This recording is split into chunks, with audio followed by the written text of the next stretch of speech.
ውሃ ከከርሰ ምድር ከወጣ በኋላ አገልግሎት እየሰጠ በሆነ ወቅት ወይም በጋ ላይ ሊሆን ይችላል ቢያቋርጥ ምንድነው መደረግ ያለበት? እዚህ ጋር መንጭ ስላለ ወይ ደግሞ ጉርጉድ ስላለ ውሃ አገኛለሁ ማለት አይደለም። ጥራትን በተመለከተ ምን አስተያየት አለ እንደ ባለሙያ? የሚያስቆፍሩት ግለሰቦች ሊከስሩ አይችሉም ወይ? ወተር ዲቴክተር አመጣን እያሉ ለጥናት ብቻ 40-50 ሺህ ብር ቢጠይቁ ለ30-40 ደቂቃ ጥናት እንሰራለን በማለት ወተር ዲቴክተር ነው እንደዚህ ሸንተረር ያሳያል ምናምን እያሉ ህዝቡን የሚያጨበረብሩ ብዙ ወጣቶች አሉ። በተለይ እዚህ አዲስ አበባ ውስጥ። አሁን የምትቆፍሩት ውሃ ለመስኖ ብቻ የሚሆን ነው ወይስ ለመጠጥ አገልግሎትም የሚውል ነው? ከሃይላንድ ጋር ኮምፔር ስታደርግ አትለዩ። ጣዕሙን ራሱ ከለሩን ራሱ ማለት ነው። ውሃን እንዴት ማግኘት እንደሚችሉ መከላከያ ሰራዊት አባሉን ስልጠና ሰጥተን አንድ ጉድጓድ ሰርተንላቸው ለተለያዩ ፓፓያ፣ ቲሹ ካልቸር፣ ሙዝ ላይ በደንብ ተሰማርቶ እየሰሩ ነው የሚገኙ። ውሃን ከከርሰ ምድር ማውጣትን እንደ ቢዝነስ እየተጠቀሙ ያሉ ሰዎች አሉ። ከልብ ከሰራበት አምነ ተቀብለ ከሰራበት እንደ ማንኛውም ሰው ሚሊዮነር የምትሆንበት ስራ ነው ማለት ነው። ይሄ ደግሞ በተጨባጭ የሚታይ ነገር ነው። ይሄ ሚዲያ ላይ ብቻ ዝም ብለህ የምታወራ ሳይሆን እውነታውን ነው እያወራሁ ያለሁት ማለት ነው። አነስተኛ ዋጋ የማሽኑ ስንት ነው? በማኑዋል የምታወጡት ስንት ነው? አብዛኞቹ እዚህ አዲስ አበባ ላይ የምታያቸው በየሰፈሩ የምታያቸው ወጣቶች የተለያዩ ሱስ ተይዘው ያሉት እያንዳንዱን በግራውንድ ብትጠይቅ የገበሬ ልጅ ነው። የሚቆፈር ጥልቀት ተመሳሳይ ነው ወይስ ልዩነት አለ? ወደ 4000 ወጣቶችን ስልጠና ሰጥቻለሁ። ከትግራይ፣ አማራ፣ አፋር ከሁሉም ክልል መጥቶ ያልሰለጠነ አካል የለም። ከደቡብ አፍሪካ፣ ሱዳን ምናምን መጥቶ የሰለጠኑ ኢትዮጵያዊዎችም አሉ። ወጣት እብራሂም በዚህ ስራ ምን ያህል ተለውጧል? ይገርማል። ከቤተሰቦቼም ጭምር ለምን ይህን ትተህ የመንግስት ስራ አገባብ ነው የሚሉኝ። ተቀጥረ ለምን አትሰራም ነው ሲሉኝ የነበሩት።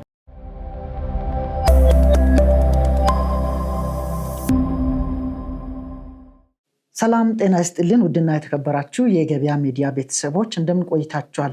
ይህ ልምድና ተሞክሮ የተሰኘ ዝግጅታችን ነው። በዚህ በልምድና ተሞክሮ ዝግጅታችን በተለያዩ ስራ ዘርፍ ላይ የተሰማሩ ግለሰቦችን እንዴት ውጤታማ መሆን እንደቻሉ፣ በሌላ በኩል ደግሞ የተለያዩ ማሽነሪ አምራች ድርጅቶችን፣ ግለሰቦችን፣ የተለያዩ ስራዎችን ስልጠና የሚሰጡ ግለሰቦችንና ድርጅቶችን እዚህ ስቱዲዮ ጋብዘን ልምድና ተሞክሯቸውን ወደ እናንተ የምናደርስበት ዝግጅታችን ነው። በዛሬ ልምድና ተሞክሮ ዝግጅታችን ታዲያ ውሃን ከከርሰ ምድር በማውጣት ስራ ላይ የተሰማራ ስልጠና የሚሰጥ ወጣት ይዤላችሁ ቀርቤያለሁ። ይህ ወጣት ከዛሬ 8 ወር በፊት ገበያ ሚዲያ እሱ ስልጠና የሚሰጥበትን ቦታና አገልግሎቱን የሚሰጥበት ቦታ ሄደው መረጃውን ወደ እናንተ አድርሶ ነበረ። ብዙዎቻችሁ ያንን መረጃ ተከታትላችሁ ውሃን ከከርሰ ምድር ለማውጣት ወደኛም የምትደውሉ አላችሁ የእናንተን ጥያቄ ለመመለስና በሌላ በኩል ደግሞ በዚህ በውሃን ከከርሰ ምድር ማውጣት ስራ ላይ መሰማራት ለሚፈልጉ ግለሰቦች ግንዛቤ ለማስጨበጥ ከዚህ ወጣት ጋር ቆይታ እናደርጋለን። ወጣቱ በዚሁ ሙያ የተመረቀ ማለትም የከርሰ ምድር ውሃ እንዴት ማውጣት እንደሚቻልና ስልጠና እየሰጠ ያለ ግለሰብ ሲሆን ዛሬ ስቱዲዮአችን ተገኝተው በዚህ ዙሪያ የሚሰጡትን አገልግሎት አንድ ግለሰብ ከከርሰ ምድር ውሃ ማውጣት ቢፈልግ ምን ምን ማሟላት እንዳለበት፣ ያ ውሃ ከወጣ በኋላ አገልግሎት ለመስጠት ምን አይነት ሂደቶችን ማለፍ እንዳለበትና የሚያስፈልጉ ነገሮችንም ጭምር ዋጋም አካተን መረጃውን ከሱ አንድ ቤት ወደ እናንተ የምናደርስ ይሆናል። ዝግጅቱን በመምራት እኔ ጫላ ገልቹ፣ ካሜራማናችን ክዳን የታከለ እንዲሁም ቴክኒኩን በመቆጣጠር አማኑኤል አብሮን ይቆያሉ። የተሻለ ግንዛቤ ለማግኘት ቆይታችንን እስከ መጨረሻ ትከታተሉ ዘንድ ተጋብዛችኋል። አብራችሁን ቆዩ።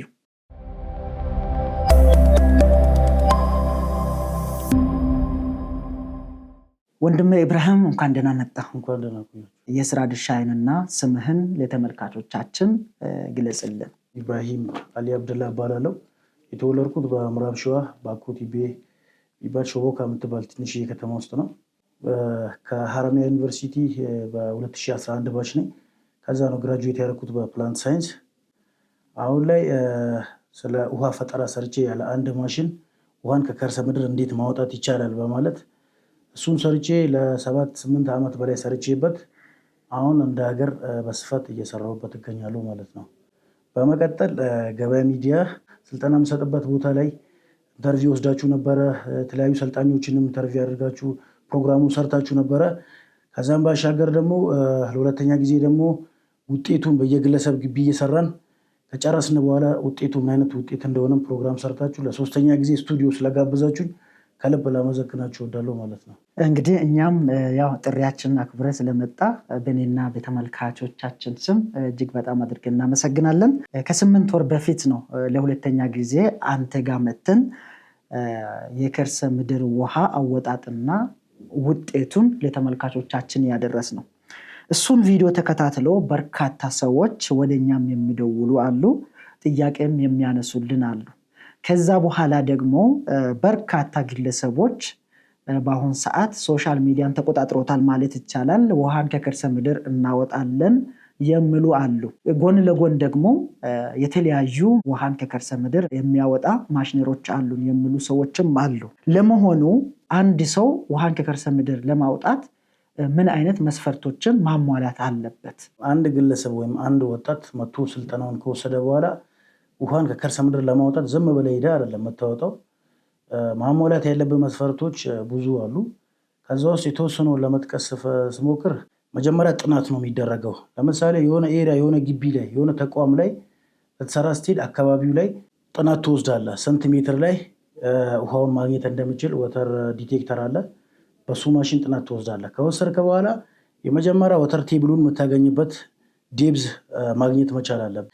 እዚህ ጋር ምንጭ ስላለ ወይ ደግሞ ጉድጓድ ስላለ ውሃ አገኛለሁ ማለት አይደለም። እዚህ ጋር ወተር ቴብሉ ስንት ሜትር ላይ ያለ 30-40 ሜትር ላይ የመጀመሪያ ምንጭ የምታገኝ ከሆነ ከዛ በኋላ የምትሰራውን ጥናት ከሰራ በኋላ ነው ለእነሱም ሪከመንድ የምታደርገው። ለምትቆፍረላቸው አካል ደግሞ እስከ ስንት ሜትር የሚበቃቸውን ጥናት ከሰራ በኋላ ወደ ስራው ትገባለህ ማለት ነው እንጂ ዝም ብሎ ማንኛውም ሰው ሂዶ መቆፈር አይችልም ማለት ነው። ውሃ ከከርሰ ምድር ከወጣ በኋላ ያ ውሃ ውጤታማ ነው ወይም የሚፈለገውን ያህል ተገኝቷል ለማለት ገደብ አለው? አዎ ገደብ አለው። ብዙውን ጊዜ የምንጠቀመው ለ72 ሰዓት ነው። ለ3 ቀን ዲስቻርጁን መውሰድ አለብህ። አንድን ከርሰ ምድር ውሃ ቆፍረ ለግለሰቡ ሳታስረክብ ውሃውን ለ3 ቀን ቼክ ማድረግ አለብህ። በደቂቃ ስንት ሊትር መስጠት ይችላል፣ በሰዓታት ስንት ይሰጣል የሚለውን አለመቋረጡንና መቋረጡን ደግሞ ለ3 ቀን ዘላቂነቱን ካየ በኋላ ለ72 ሰዓት ቼክ ካደረክ በኋላ አስረክበ መውጣት ትችላለህ ማለት ነው። እንግዲህ ኢትዮጵያ ሰፊ ናት። በአራቱም አቅጣጫ አካባቢዎች ይለያያሉ። አንዳንዶቹ ቆላማ፣ አንዳንዶቹ ደጋ፣ እንዲሁም ደግሞ በረሃም አለ። በእነዚህ አካባቢዎች ላይ ውሃን ከከርሰ ምድር በምናወጣበት ጊዜ የሚቆፈር ጥልቀት ተመሳሳይ ነው ወይስ ልዩነት አለው?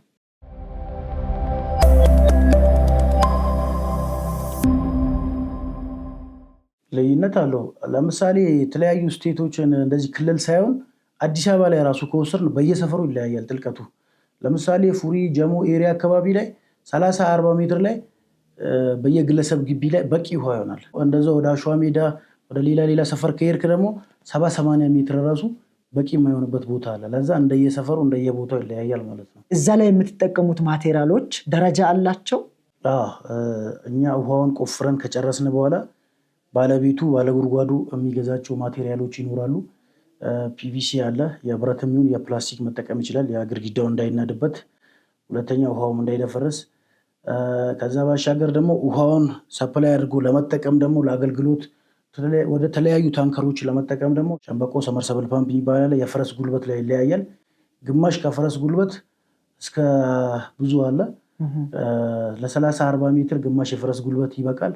ትንሽ የሚባለው ግማሽ የፈረስ ጉልበት ሆኖ ያ ያስቆፈረው አካል ያን ማሽንና ማቴሪያልን በማቅረብ ፊኒሺንጉን ተገጣጥሞ ያልቅለታል ማለት ነው። ከዚሁ ጋር ተያይዞ ውሃ ከከርሰ ምድር ከወጣ በኋላ አገልግሎት እየሰጠ በሆነ ወቅት ወይም በጋ ላይ ሊሆን ይችላል ቢያቋርጥ ምንድን ነው መደረግ ያለበት? አስረክበን ጨርሰን የወጣውን ውሃ ከተወሰነ ወራቶች በኋላ የሚፈልጉት ኃይል ቢቀንስባቸው ወይ 100% ቢደርቅባቸው ያ የገቡት ማቴሪያሎች በራሳቸው ሲስተም ነው የሚገቡት። መውጣትም እንዲችሉ ተደርጎ ነው የሚገቡት። ይወጡና ዴብዙ መጨመር ይቻላል ማለት ጥልቀቱ ይጨመርበትና የውሃውን አቅም ማግኘት ይቻላል ማለት ነው። ለምሳሌ በጋ ላይ እንዳይጠፋ አስቀድሞስ እዚህ ላይ መስራት ይቻላል፣ መተንበይ ይቻላል? ብዙውን ጊዜ እኛ ስንሰራ በየግለሰብ ግቢ በየድርጅቱ ስንሰራ እነሱ የሚፈልጉት ሜትር አለ። እስከ 100 ሜትር፣ 60 ሜትር፣ 40 ሜትር ብሎ ሲነግሩን 40 ሜትር ላይ የሚያገኙት ውሃ ለተወሰነ ወራቶች በቂ ሊመስላቸው ይችላል። እኛ እነሱ በመጡልን መስፈርት ነው ምንሰራላቸው። 40 ሜትር ስላሉን 40 ሜትሩን እንሰራላቸዋለን። ከተወሰነ ከ5-6 ወራት በኋላ ደግሞ አቅሙ ሲቀንስባቸው ራሳቸው ይጠሩንና 20-30 ሜትር እንድንጨምረላቸው ይነግሩናል። እሱንም እንደ አዲስ ተነጋግረህ ትጨምርላቸዋለህ ማለት ነው። በርካታ ሰዎች ሶሻል ሚዲያ ላይ እየመጡ ውሃን ከከርሰ ምድር እናወጣለን የሚሉ አሉ። እናንተ የምትሰጡትንም አገልግሎት እንዲሁም ደግሞ ማሽንም ጨምሮ ውሃ እናወጣለን የሚሉ በርካቶች ናቸው እና ከዚህ ጋር ተያይዘው እንደ ባለሙያ ምን አስተያየት አለ? እኔ እንደ ኢትዮጵያ ሲጀምር አሁን ወደ 2 ዓመት ገደማ ሆኗል። ወደ 4000 ወጣቶችን ስልጠና ሰጥቻለሁ። ከሁሉም ክልል ማለት ነው። ከትግራይ፣ አማራ፣ አፋር ከሁሉም ክልል መጥቶ ያልሰለጠነ አካል የለም። ከደቡብ አፍሪካ፣ ሱዳን ምናምን መጥቶ የሰለጠኑ ኢትዮጵያዊዎችም አሉ። ከዚህ ሰልጥኖ ወደዛ ሀገር ሊሰሩበት የሄዱትም ኢትዮጵያ ተወላጆች ይኖራሉ።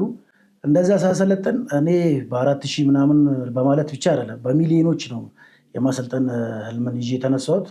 ምክንያቱም ኢትዮጵያ ውስጥ ያለውን የውሃን ችግር ስለማቅ ከተወለድኩበት አካባቢም እስከዛሬ ድረስ የውሃ ችግር ስላለ እዚህ አዲስ አበባ ውስጥ ሁላችን የምናውቀው ስለሆነ በሚሊዮን ወጣቶች ቢሰለጠኑ ራሱ ተደራሽነቱ በዚህም ላይ ደግሞ ግብርናው ላይ ተሰማርቶ ለመስራት ይበቃል ብዬ ስለማላምን ነው ወጣት በዚህ ደረጃ ብቻ መሰልጠኑ ራሱ። አሁን እኔ ያሰለጠንኳቸው ወጣቶች ወደ 4000 ወጣቶች ናቸው። እዚህ አዲስ አበባ ጭምር ሁሉም ክልል ላይ እየገቡ እያሰለጠኑ ይገኛሉ። በስነ ስርዓት ህጉን ጠብቆ የሚያሰለጥኑ አሉ። እንደዛው ደግሞ የማጭበርበር ስራ የሚሰሩትም አሉ። ወተር ዲቴክተር አመጣን እያሉ ለጥናት ብቻ 40-50 ሺህ ብር የሚጠይቁ አሉ። ለ30-40 ደቂቃ ጥናት እንሰራለን በማለት ውሃው ስንት ሜትር ላይ ይገኛል በማለት ወተር ዲቴክተር ነው እንደዚህ ሸንተረር ያሳያል ምናምን እያሉ ህዝቡን የሚያጭበረብሩ ብዙ ወጣቶች አሉ። በተለይ እዚህ አዲስ አበባ ውስጥ በየክፍለ ሀገሩም ብዙ ሚዲያዎች ላይ ይደርሱኛል። ሰዎች ከኔ ሰልጥኖ ገብቶ የሚሰሩትም ሼር ያደርጉልኛል። እንደዚህ የእኛን ፎቶ በመጠቀም የተለያዩ ህዝቡን የማጭበርበር ስራ የሚሰሩትንም ይልኩልኛል በተለያዩ ሶሻል ሚዲያዎች። እኔም የራሴ ቲክቶክ አካውንት አለኝ ከ95,000 ፎሎወርስ በላይ ያለው በዛ ደረጃ ይደርሰኛል። ያን ነገር ከወዲሁ እንድትቆጠቡ ነው የምለው። ይህንን ማስተላለፍ ፈልጋለሁ። እስኪ ከዚሁ ጋር ተያይዞ ስለ ጥራት እናንሳ። አሁን እነዚህ ሰዎች ውሃን ከከርሰ ምድር እናወጣለን እያሉ ራሳቸውን እያስተዋወቁ ነው። መስራት ለሚችሉ ሰዎች እሰየው። እንግዲህ አንተም በቂ አይደለም እያልክ ነው። የኛም አስተያየት እሱ ነው። ምክንያቱም ኢትዮጵያ ሰፊ ናት፣ በመስኖ ላይ ገና አልተሰራምና ውሃን ከከርሰ ምድር በብዛት ወይም በስፋት ማውጣት ቢቻል የመጠጥ ውሃን ጨምሮ በርካታ ሰዎች ወደ መስኖ መግባት ይችላሉ። እንዲሁም ደግሞ በየከተማው በየአካባቢው ያለው የመጠጥ ውሃ እጥረትም ሊቀረፍ ይችላል። ነገር ግን ጥራትን በተመለከተ ምን አስተያየት አለ? እንደ ባለሙያ እነዚህ ሰዎች በትክክል ሙያዊ እገዛ ወይም ደግሞ ሙያዊ አስተዋጽኦ ካላበረከቱ የሚያስቆፍሩት ግለሰቦች ሊከስሩ አይችሉም ወይ?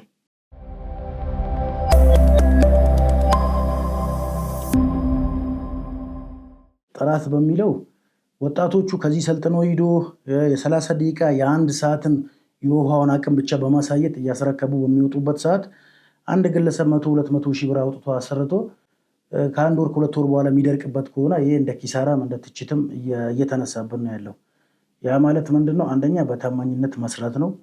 ሁለተኛ ደግሞ ዛሬ ጨርሻለሁ ተከላልሰናል ብሬን ወስጃለሁ ብለህ ብቻ መሄድ ሳይሆን እየተከታተልክ ማየት። ግለሰቡ በዚህ ሜትር ፈልጋለሁ የሚል ከሆነ የራስህን የምትመክራቸው ምክር ሊኖር ይገባል።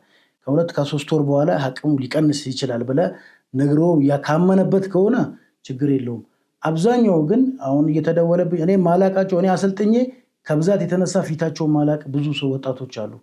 በየክልሉ በዚህ አዲስ አበባ በየቦታው እየሰሩ ሰዎቹ እኔን ስለሚያውቁ እኔ ጋር ነው የሚደውሉት። ማነው ይሰራላችሁ ስል እኔ ስራ ያሉ ጀማ ቡድን አይደለም። ከኔ የዛሬ 6 ወር 7 ወር ሰልጥኖ ሄደ ነው። እኔ የዛሬ 7 ወር ሰልጥኖ ሄደውን ስልኩንና ስሙን ነው ያለኝ። ልቆጣጠረው አልችልም፣ ማኔጅ ላደርገው አልችልም። ሂዶ ገብቶ ሰርቷል። በየሰው ግለሰብ ግቢ ቢያበላሽ ጥሩ ቢሰራ ትችቱ ወደ እኔ ነው የሚመጣው። ነገር ግን እነዚህ ልጆች አግኝቼ መጠየቅ መምከር እንዲያስተካክሉ ማድረግ አልችልም። ለዛ ከወዲሁ እንዲጠነቀቁ ነው የምፈልገው እኔ አሰሪዎቹ ማለት ነው። ስለዚህ ማህበረሰቡ ወይም ደግሞ ውሃን ከከርሰ ምድር ማውጣት የሚፈልጉ ሰዎች የሚሰሩላቸውን ሰዎች በሚያገኙበት ወቅት መጀመሪያ መጠየቅ ያለባቸው ጥያቄዎች ይኖራሉ ማለት ነው። እንደዚህ አሁን ሚዲያ ላይ ስላዩ ወይ ቲክቶክ ላይ የተለያዩ ፌስቡክ ላይ ዩቱብ ላይ ስላዩ ብቻ ማሰራት አንደኛ አግሪመንት ሊኖራቸው ይገባል፣ ሊፈራረሙ ይገባል። ሁለተኛ የኛ ልጆች ከሆኑ ደግሞ እኛ የራሳችንን እንትን ስላለን መጥቶ በእኔ ስር የሚሰሩ ልጆች ከሆኑ የራሳችንን አግሪመንት አለን፣ በዛ ትፈራረማለህ። ሃርድኮር እንደዚህ ድንጋይ የሚበዛበት ከሆነ ይሄ የተለያዩ ከቻይና ሀገር የሚመጡ ማሽነሪዎች አሉ። በሱ ነው የምንሰራው። የተለያዩ ነጫጭ ቀላል የሆኑ ድንጋዮች ከሆኑ በማኑዋሉ እንሰራላቸዋለን። በሁለቱም መንገድ እየሰራን እንገኛለን ማለት ነው። ጥሩ። እስኪ ወደ ንጽጽር እንግባ። አሁን ከዚህ በፊት እኛ ወደ አንተ ስንመጣ አንተ ስታስለጥን የነበረው በቀላሉ በእጅ ብቻ የሰው ጉልበት በመጠቀም ከከርሰ ምድር ውሃን የማውጣት ስልት ነው። አሁን ደግሞ በተለያዩ ሶሻል ሚዲያዎች ላይ ውሃ መቆፈሪያ ማሽን አምጥተናል ወይም ሰርተናል የሚሉ ሰዎች ተበራክቷል። በየትኛው ብሰራ ይሻላል? እንደ አንድ ባለሙያ እውነት ለመናገር ትልቁ ማሽን ነው የሚሻለው። ምክንያቱም ብዙ አድቫንቴጆች አለው እሱ። እኛ ማኑዋሉን ፈጠራውን ካመጣኑ ይልቅ ትላልቅ ድርጅቶች ከመቶ በላይ ነው የሚፈልጉት፣ ዴብዝ ጥልቀት ማለት ነው። 300-400 ሜትር በላይ ስለሚፈልጉ የእኛ ማኑዋል እስከዛ ደረጃ መቆፈር አይችልም።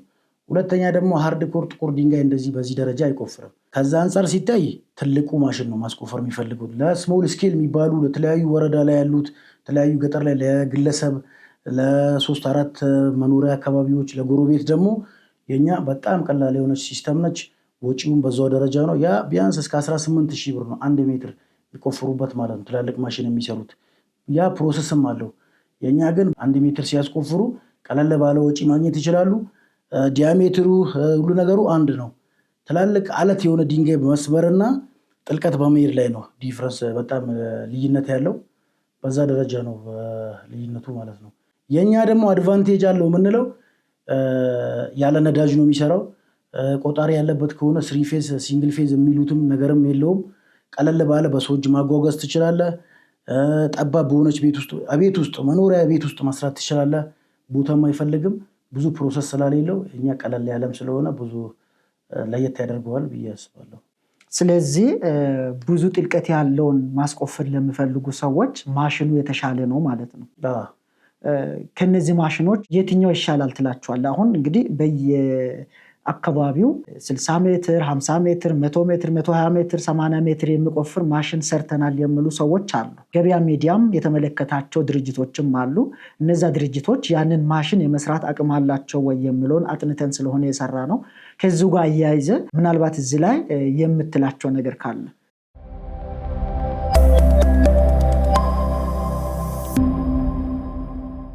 እውነት ለመናገር ቲክቶክ ላይ የሞሉት የተለያዩ ሶሻል ሚዲያ ላይ የሞሉት እነዚህ ማሽኖች ናቸው። እዚህ ከኔ ሰልጥኖ ወደ 5-6 ልጆች እዚህ ወደ ሆሳና እና እዚህ አዲስ አበባ ውስጥ ወደ 4-5 ልጆች የሚሆኑ እየሰሩበት ይገኛሉ። መበያ ሄዳውን ሰርቶ እንደዚህ ዲናሞ እየገዙ የፈረስ ጉልበት ላይ ነው ዲናሞ የሚለያየው። ትክክለኛ የሚሰራ ዲናሞ አለ፣ የማይሰራ ዲናሞ አለ። 10 ሜትር ሳይቆፍር ሙቆ የሚቃጠል ዲናሞ አለ። በትክክል ደግሞ እስከ 40-50 ሜትር እየሰሩበት እኔ የሚያየሁት ደግሞ አለ። ያም መለየት መቻል አለባቸው ማለት ነው። አንዴ ነው። ሁለተኛ ደግሞ በዚህ ላይ ተሰማርቶ የሚሰሩት ደግሞ እኛ እንደ እንትን ኮንቴንቱን ብንሰጣቸውም ግልጽ የሆነ ስራ መስራት መቻል አለባቸው ብዬ ነው መክራቸው። ምክንያቱም መሸጥም ላይ ተሰማርቶ እየሰሩ ነው ያሉት። 1,200,000 ብር 1,300,000 ብር እየሸጡ ነው ያሉት። 10 የፈረስ ጉልበት 13 የፈረስ ጉልበት ነው ዲናሞ እያሉ ወደ ክልል ወደ ተለያዩ ቦታ እየሸጡ ወደ 3-4 ልጆች እንደ ቅሬታ ዲናሞ አልቆፍር ብሏቸው 800,000 ብር 1 ሚሊዮን ምናምን ብር ገዝቶ ከስሮ ቁጭ ያለው እዚህ ወደ አዲስ አበባ ወደ ፉሪ ምናምንም ገዝቶ የከሰሩ አሉ። ያ ነገር ብዙ ሪስክ ሊያስከፍላቸው ይችላል። እውነተኛ የሆነ ነገርን ብትሸጥም ህዝቡ ተጠቃሚ ተጠቅሞበት ሊገለገልበት ይገባል ነው እንጂ ምለው ሰው ገንዘብ እስካወጣ ድረስ ሊከስራ ይገባም ነው ምለው። የሚያሰራው ምን ማሽኑንም ገዝቶ የሚሰራ በዛ ደረጃ ልትጠነቀቁ ይገባል ነው ምለው። ብዙ ትችት ብዙ ቅሬታ በእኔ በኩልም እየተነሳ ስለሆነ እናንተ የምትሰጡት አገልግሎት 2 አይነት አገልግሎት ነው። አንደኛው የስልጠና አገልግሎት ነው። አንደኛው ደግሞ ራሳችሁ ውሃን ከከርሰ ምድር የማውጣት አገልግሎት ነው። አሁን በስፋት ምን ላይ ትገኛላችሁ? ሁለቱንም አንድ ላይ ትሰራላችሁ? በተለይ አሁን ላይ ፎከስ ያደረኩት ገጠር ላይ ያሉ መስኖ ላይ የተሰማሩ አክሲዮኖች የተለያዩ መንግስት ቢሮዎች ላይ ፎከስ አድርጌ እየሰራሁ እገኛለሁ። እንደ ምሳሌ ላንሳብል በምዕራብ ሸዋ ባኮቲቤ የሚባል ወረዳ ላይ አግሮ ኢንዱስትሪ የሚባሉ ህንዶች ነበሩ። የዛሬ 10 ምናምን ዓመት ሰፊ ከ30,000 ሄክታር በላይ ኢንቨስት የሚያደርጉ የተለያዩ በቆሎ የተለያዩ ዘሮችን የሚሰሩበት ህንዶች ነበሩ። አሁን ላይ እሱ ለመከላከያ ሚኒስቴር ተሰጥቶ ወደ 2,000 ሄክታር ሰርቶ በዚች ዓመት ብቻ በክረምት ብቻ በመስራት ከ3,000 ኩንታል በቆሎ በላይ ያስገቡበት መከላከያ ሰራዊት አባሉ ሰላሙን ከማስጠበቅ ጎን ለጎን በምግብ ዋስትና ራሱን ይቻል በማለት በመከላከያ ሚኒስቴር የተላለፈ ነው። አባሉ እዛ ላይ ያለው ሺህ አለቃ አመራሮቹ እዚህ በቆሎ ላይ በመስራት በጣም ከብት እርባታ ላይ በመስራት የተለያዩ ፍራፍሬዎቹ ላይ በመስራት ይገኛሉ። እኛም ሂደን ጎብኝተን ለበጋው ደግሞ ውሃን እንዴት ማግኘት እንደሚችሉ መከላከያ ሰራዊት አባሉን ስልጠና ሰጥተን አንድ ጉድጓድ ሰርተንላቸው ለተለያዩ ፓፓያ፣ ቲሹ ካልቸር፣ ሙዝ ላይ በደንብ ተሰማርቶ እየሰሩ ነው የሚገኙት። በዚሁ አጋጣሚ ማመስገን የምፈልገው እንደነ ጄኔራል መኮንንን እንደ ኮሎኔል ሱቴ፣ ኮሎኔል ጀማልን ማመስገን እፈልጋለሁ። በዚህ አይነት ማድረግ እያላቸው እዛ ገጠር ውስጥ ገብቶ ምንም ማብራት ምንም የሌለበት ኤሪያ ላይ እንዲሰርቶ ሲያሳዩ ሰላሙን ከማስጠበቅም ጎን ለጎን እንዲህ እርሻው ላይ ተሰማርቶ ለአካባቢው ማህበረሰብ የተለያዩ ጥቅምን እያሳዩ በመስራት ትልቅ ለሀገር ለውጥ ነው ብዬ አምናለሁ። መልካም። ሁለቱንም አገልግሎት እየሰጣችሁ ከሆነ ያው በማኑዋልም በማሽኑም እየቆፈርን ነው እያላችሁ ነው እናንተ። በሁለቱም እስኪ የዋጋ ንጽጽር ብታደርግልን። አነስተኛ ዋጋ የማሽኑ ስንት ነው? በማኑዋል የምታወጡት ስንት ነው?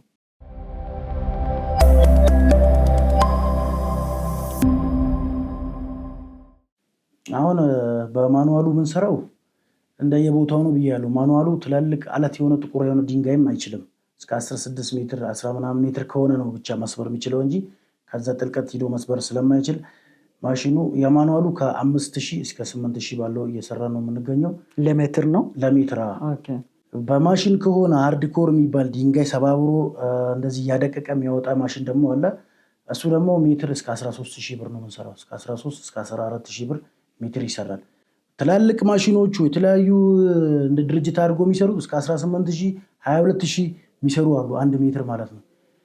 በምንም አይለዩም። አሁን እኛ ከምንሰራበት ማሽን ጋር አንድ ነው። እኛ ግን እሱን የሰውን አቅም እያየን ከዛም በታ የተለያዩ እምነት ቤቶች፣ ተቋማቶች ደግሞ እርዳታ መገዛ የሚፈልጉትም ከሆነ እስከ 10000 ብር የምንሰራላቸውም አሉ፣ በማሽኑ ራሱ ማለት ነው። አንደኛ በማሽኑ ጥልቀት በቆፈርክ ልክ ውስጥ የመቆረጥ አለ። የብዙ አይነት ኪሳራዎች፣ ሪስክ ቴከር መሆን አለበት። ብዙ አይነት ቻሌንጆች ይገጥመዋል። ያ ነገር ሪስክ ራስ ላይ ወሰነ ነው የምትገባበት። የሚመጣብን ኪሳራ ሁሉ ወስደ ነው የምትሰራው። ከዛ አንጻር ነው እንጂ ከዚህም የበለጠ ራሱ ብንቀንስ የሚል ግምትም አለን። ምናልባት እናንተ አገልግሎቱን ስትሰጡ ውሃን ከከርሰ ምድር ካወጣችሁ በኋላ ከዛ በኋላ ያለው ሂደት ቁጥጥር፣ ክትትል ምን ይመስላል? ለደንበኞች የምትሰጡት አገልግሎት? ለደንበኞች የምንሰጠው ክትትል በመጀመሪያ ጨርሰን ከወጣን በኋላ ብዙ ምክር ነው የምንሰጣቸው። የተለያዩ ህጻናቶች እንዳይደርሱበት በተለያዩ በቃ አልባሌ በሚባል ትንሽ ክስተት ውሃው ኪሳራ ውስጥ ሊገባ እንደሚችል እንነግራቸዋለን። ከዛ አንጻር ደግሞ አንዳንዱ ደግሞ በመዘናጋት የሆነ አደጋ ሲደርስበት ይደውሉልናል። ከዛ በኋላ ሄደን ሲስተሙን እናስተካክላቸዋለን ወይ ባለሙያ እንልክላቸዋለን። በዛ ደረጃ ነው ሪከመንድ የምናደርጋቸው። ጥሩ። ምናልባት ከዚህ በፊት እኔ ወደ አንተ መጥቼ ያንተን ስራ ሂደት ለተመልካቾች ካደረስን በኋላ ብዙ ሰዎች ሲጠይቁን ነበረ። ከተመልካቾች ጥያቄ መካከል ነው የሚያነሳልህና አሁን የምትቆፍሩት ውሃ ለመስኖ ብቻ የሚሆን ነው ወይስ ለመጠጥ አገልግሎትም የሚውል ነው? ለመስኖ ብቻ አይደለም። ትልቁ እንደሆነም ኢትዮጵያ ውስጥ ያለው ችግር ለመጠጥ ለቤት አገልግሎት ነው። እሱን ለሁሉም ቦታ የተጠቀመ ለላይቢያጆ አለ፣ ለመጠጥ አለ። በስፋት ግን አሁን ላይ ትኩረት ያደረኩት ለ3-4 ዓመት ለመጠጡም ችግር በማለት ነበር የሰራንበት። አሁን ላይ ግን ትኩረቴን ወደ መስኖ ነው ያዞርኩት። አንደኛ የግብርናን ባለሙያ ስለሆንኩኝ የተለያዩ ግብርና መስኖዎች ላይ በተለያየ የበጋ መስኖ አለ፣ የተለያዩ ፍራፍሬዎች አሉ። እዛ ላይ ነው ትኩረት አድርጌ እየሰራ ያለሁት። ለዛም ነው ከተማ ላይ ያሉ ወጣቶች ትኩረት አድርጌ ከማሰለጥን ገጠራማ አካባቢ ላይ ከአዲስ አበባ ውጭ የተለያዩ ዞን ወረዳ ላይ ያሉ ግብርና ላይ የተሰማሩ አሉ። እንደ ከተማም ደግሞ ከወሰድን ከብት እርባታ ላይ ተሰማርቶ በየወረዳው የተለያዩ ችግኝ እርባታ ምናምን ላይ እየሰሩ ያሉትም አሉ። የተለያዩ ፕሮዳክሽን እጽዋቶች ላይ ማለት ነው። ለእነሱም ስልጠና እየሰጠን በስፋት እንዲሰሩበት እያደረግን ነው ያለ ነው ማለት ነው። ስለዚህ ለመስኖ ብቻ ወይም ደግሞ ለተለያዩ አገልግሎቶች ብቻም ሳይሆን ለመጠጥም ይሆናል ማለት ነው። አንድ ውሃ ከከርሰ ምድር ከወጣ በኋላ ለመጠጥ ብቁ ነው ለማለት ምን አይነት ሂደቶችን ትሄዳላችሁ?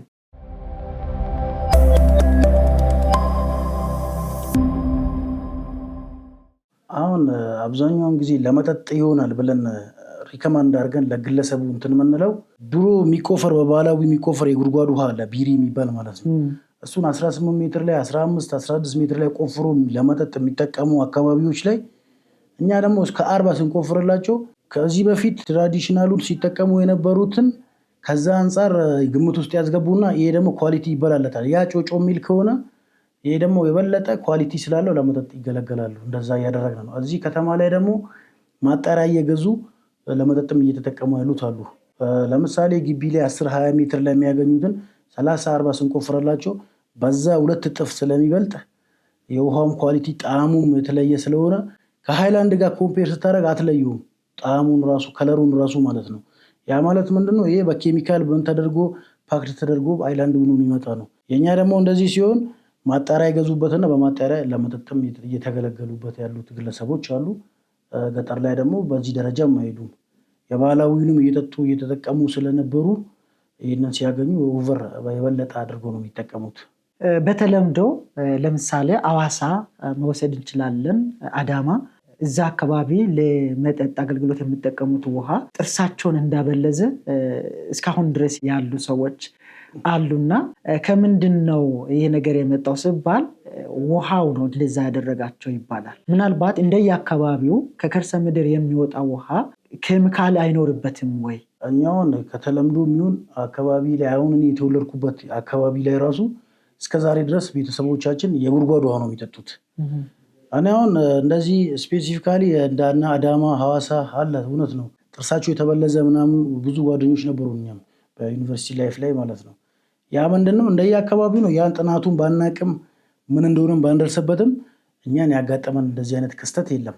እኔ አሁን የጉድጓድ ውሃ ተጠቀም ብትለኝ ያደግኩበት ስለሆነ ይህንን የበለጠ አድርጌ ነው የምጠቀመው። ምክንያቱም ባለ 10 ሜትር 20 ሜትር ተቆፍሮ የባህላዊ ሰው ውስጥ እየገባ የሚቆፍረውንም እየጠጣው ስላደግኩኝ ይህን ማልጠጣበት ምንም አዲስ የሚሆንብኝ ነገር የለም።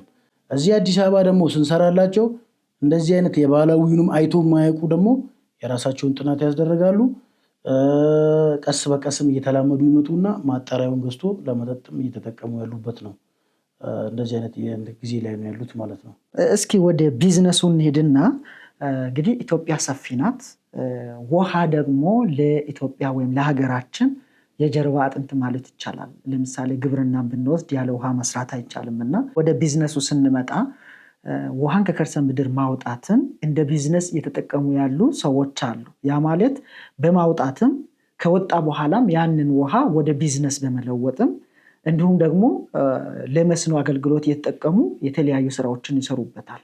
ከዚያ አኳያ እናንተ በተለያየ አጋጣሚ ውሃን የማውጣት እድሉ ስላላችሁ ወጣቶች በዚህ ረገድ ምን አይነት ግንዛቤ ቢኖራቸው ብለህ ታስባለህ?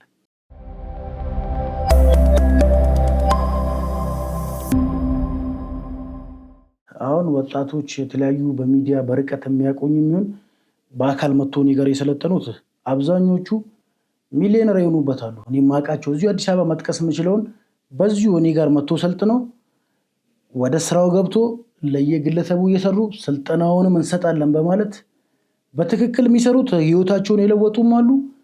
በማጭበርበርም ሚሊዮነር የሆኑበትም አሉ። ለዛ ምንድነው አስቆፍሮም ደግሞ አገልግሎቱን ላይቢያጆ ሻወር ቤት ምናምን እየሰሩበት ትልቅ ገቢ እያገኙበት ያሉትንም ብዙ አውቃለሁ። እኔ ራሴ ማለት እዚሁ አዲስ አበባ ላይ ራሱ መረጃ ያለኝ እጄም ማያቸው ማለት ነው። በዛ ደረጃ ህይወታቸውን ለውጦ እንትን ብሎ እየሰሩበት ይገኛሉ። እኔ አሁን እንደዛ ሳሰለጥን ይህንን ፈጠራ ይህንን ልምድ ራሴ ብቻ ልጠቀምበት ማለት አቅቶኝ ምናምን እንትን ብዬ አይደለም። ምክንያቱም ኢትዮጵያ ውስጥ አንተም እንዳልከው 80-85% ዲፔንድ የምንሆነው ግብርና ላይ ነው። ኢንካማችን ግብርና ነው እንደ ኢትዮጵያ ማለት ነው። ያ ምንድነው 10 ሚሊዮን ወጣት ቢሰለጥን ራሱ ብዬ ነበር የመጀመሪያው ፕሮግራም ላይ ተደራሽነቱ ይቀረዋል ብዬ ነበር። ምክንያቱም ምንድነው እኔ ብቻ አሁን አዲስ አበባ ላይ እንደ ሀገር እየሰራው ነኝ። በተወለድኩበት ወረዳ ገብቼ እሰራለሁ ብል ከ10 ዓመት በላይ ችግሩን ማስረት ይችላሉ። በ10 ዓመት ራሱ ወረዳዬ ላይ ያለውን ችግር መቅረፍ አልችልም ብዬ ስለማመን ነው ከሁሉም ክልል ከሁሉም ወረዳ ተለያዩ ገጠር መጥቶ መሰልጠን አለባቸው ብዬ ግምት ውስጥ ያስገባሁት ማለት ነው። ከዛ አንፃር ነው አሁንም ይቀራል ነው የምለው። እኔ የሰልጣኙ ወጣቶች በደንብ ሊሰራበት ይገባል ነው የምለው። ጥሩ። አሁን አንተ እንግዳ የሆንክበት ዝግጅታችን ልምድና ተሞክሮ የተሰኘ ነው። እንግዲህ ከልምድና ተሞክሮ አንፃር ሙያዊ የሆነ ማብራሪያ እየሰጠህ ነው ያለውና ወደ ልምድና ተሞክሮ ስንመጣ ወጣት ኢብራሂም በዚህ ስራ ምን ያህል ተለውጧል? ከዚህ በፊት ያው ዓላማ የነበረው የኢትዮጵያ ሕዝብ የውሃ እጥረት እንዳያጋጥመው ወጣቶች ሰልጥነው ወደ ስራ እንዲገቡ ሕዝቡ እንዲጠቀምበት ነበር። ከዚህ በፊትም ስለነገርከኝ ማለት ነው። ከዚህ ባሻገር ራሱ ወጣት ኢብራሂም ምን ያህል ተጠቃሚ ሆነዋል? እንደ ቢዝነስ በዚህ ስራ ተጠቅሞበታል ወይ? እንደ አንድ ፈጠራ ባለቤት ይህን ስሰራ ብዙ ቻሌንጆችን አሳልፌ እዚህ ብደርስም ተማሪ እያለሁ ነበር እንትን የምለው ጨርሼ አሳክቼ ሪዛልቱን ማሳየት ከጀመርኩ በኋላ ለቤተሰብ መጀመሪያ ለእናቴና ለአባቴ ነው የሰራሁት። ከዛ ወረዳው ላይ 2 ቦታ ሰራው። እንደዛ እያልኩ መጣሁ። አሁን ላይ እኔ ራሱ የተሻለ ህይወትን እየኖርኩበት እገኛለሁ። የራሴን መኪናም አለኝ መጓጓዝበት አለ አይደለ። በወራቶች ውስጥ ነው በቃ ለውጥን ልዩነትን ማግኘት የምችለው። ከሰራበት ከልብ ከሰራበት አምነ ተቀብለ ከሰራበት እንደ ማንኛውም ሰው ሚሊዮነር የምትሆንበት ስራ ነው ነው የምለው እኔ ራሴም ላይ ያየሁት ነው። እኔ ዛሬ 6-7 ወር ያሰለጠንኳቸው ልጆችም ዛሬ የራሳቸውን ማጓጓዣ ገዝቶ በጣም የተሻለ ኑሮ ላይ ነው ያሉት ማለት ነው። ይሄ ደግሞ በተጨባጭ የሚታይ ነገር ነው። ይሄ ሚዲያ ላይ ብቻ ዝም ብለህ የምታወራ ሳይሆን እውነታውን ነው እያወራሁ ያለሁት ማለት ነው። አንዴ ነው በማጭበርበር ሳይሆን በሐቀኝነት ብቻ ሰርተህ ራሱ የበለጠ ህይወትህን የምትለውጥበት ነው። እኔ ግራጁዌት አድርጌ ተመርቄ 3 ዓመት በዚህ ስራ ላይ ቻሌንጁን ስወጣ ብዙዎቹ ስራ አጥቼ ወይ መወዳደር አቅቶኝ ምናምን ይመስላቸው ነበር ከጓደኞቼ ጭምር። ይገርማል ከቤተሰቦቼም ጭምር ለምን ይሄን ትተህ የመንግስት ስራ አገባም የሚሉኝ ተቀጥረህ ለምን አትሰራም ነው ሲሉኝ የነበሩት። 3-4 ቦታ አግኝቼም ነበር፣ አክሰሶች ነበሩ። እስከዛሬ ድረስ ቅጥር አለ ብዙ የተመቻቸ ቦታ እንዲገባ እንትን የሚሉት። እኔ ግን ያመንኩበት ህልሜ ይዤ የመጣሁት ስለሆነ ተቀጥሬ ከምሰራ የራሴን እንትን ልስራ በማለት ዋጋዎቹንም ከፍዬ አሁን ላይ ውጤቱ ላይ ለሌላውም ተርፌ ከ4000 ወጣቶችም ሰልጥነው እየተጠቀሙበት ያሉበት እንትን ላይ ነን ያለነው ማለት ነው። ጥሩ። ዋናው አንተ ለራስህ ካሳካኸውም ወይም ደግሞ ካገኘውም ገንዘብ በላይ በርካቶች በአንተ ስር ሰልጥነው ለሀገር መትረፋቸው ራሱ ትልቅ እንደውም ካንተ አልፎ ለሀገሪቷም ትልቅ ስጦታ ነው ብዬ አስባለሁ። አሁን አንተ የምትሰጣቸው አገልግሎቶች ተመልካቾች ቢፈልጉ እንዴት ማግኘት እንደሚችሉ በተለይ ከዚህ በፊት ወደ ተመልካቾች ካደረስነው ቪዲዮ ስልክ በመውሰድ ያንተ ስልክ እየመሰላቸው ወደ ሚዲያው ስልክ የሚደውሉ ተመልካቾች አሉና እስኪ ከዚህ ጋር አያይዘ በግልጽ አንተን የሚያገኙበት ቋሚ ቦታም ካለ በመደወልም ሊሆን ይችላል አንተን በስፋት የሚያገኙበት የምትሰጡትንም ሰፊ አገልግሎት ቢጠቅስልን።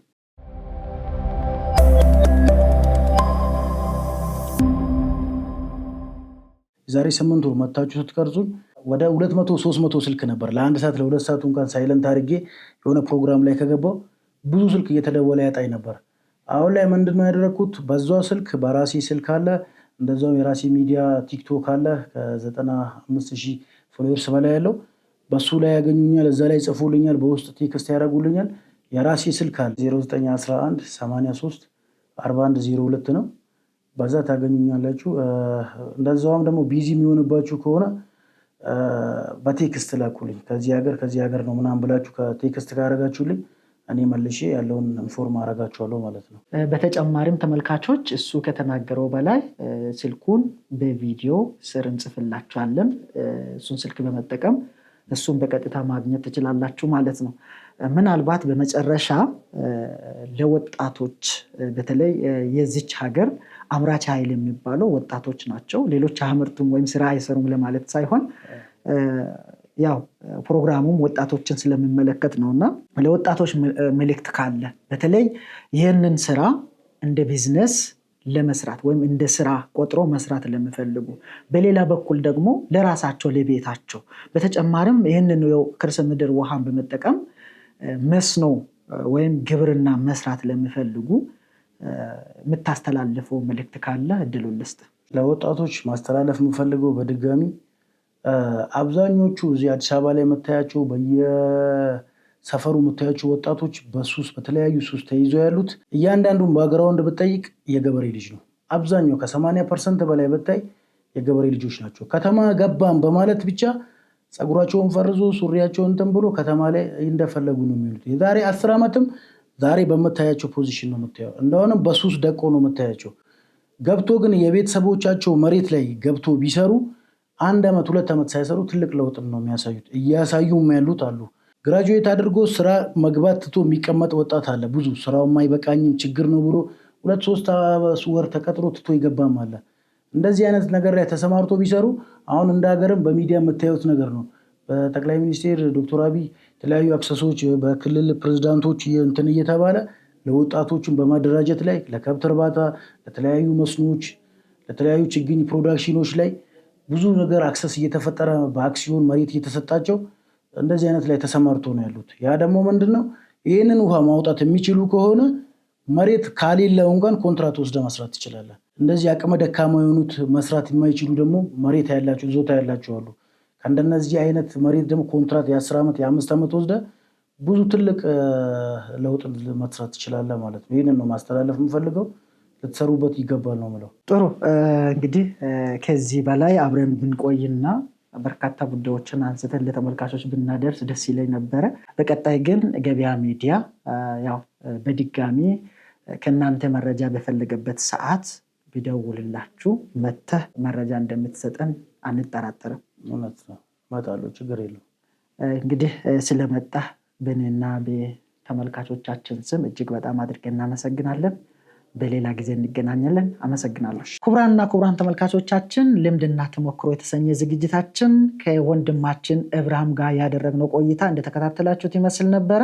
ከዚህ ዝግጅት ብዙ እንዳተረፋችሁ፣ ብዙ መረጃ እንዳገኛችሁ ተስፋ አደርጋለሁ። በተለይ በዚህ በውሃን ከከርሰ ምድር ማውጣት ስራ ላይ መሰማራት ለምትፈልጉ፣ ለግላችሁ በግቢያችሁ ውሃን ከከርሰ ምድር ማውጣት ለምትፈልጉ፣ በተጨማሪ ደግሞ የመስኖ ስራ ላይ ያ ማለት ግብርና ላይ መሰማራት ለምትፈልጉ፣ አካባቢያችሁ ላይ ውሃ እንዲኖርላችሁ የምትፈልጉ ግለሰቦች የተሻለ ግንዛቤ ያገኛችሁበት ቪዲዮ ይመስለኛል።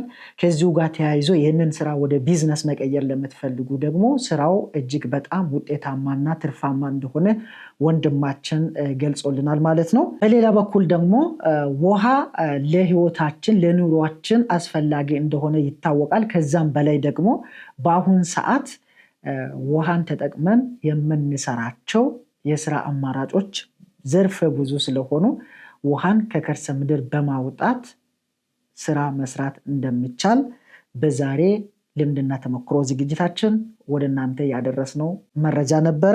ከዚህ ብዙ አትርፋችኋል ብዬ አስባለሁ። በቀጣይ በዚሁ በልምድና ተሞክሮ በተሰኘው ዝግጅታችን ከሌላ እንግዳ ጋር ተመልሰን እስከምንገናኝ መልካም ቆይታ እያልኩኝ ከወዲሁ ልሰናበታችሁ። እኔ አብራችሁ የቆየሁት ጫላ ገልቹ፣ ካሜራማናችን ኪዳነ ታከለ፣ ቴክኒኩን በመቆጣጠር ደግሞ አማኑኤል ከኛ ጋር ነበሩ። ስለነበረን ቆይታ እጅግ በጣም አድርጌ አመሰግናለሁ። መልካም ጊዜ ይሁንላችሁ።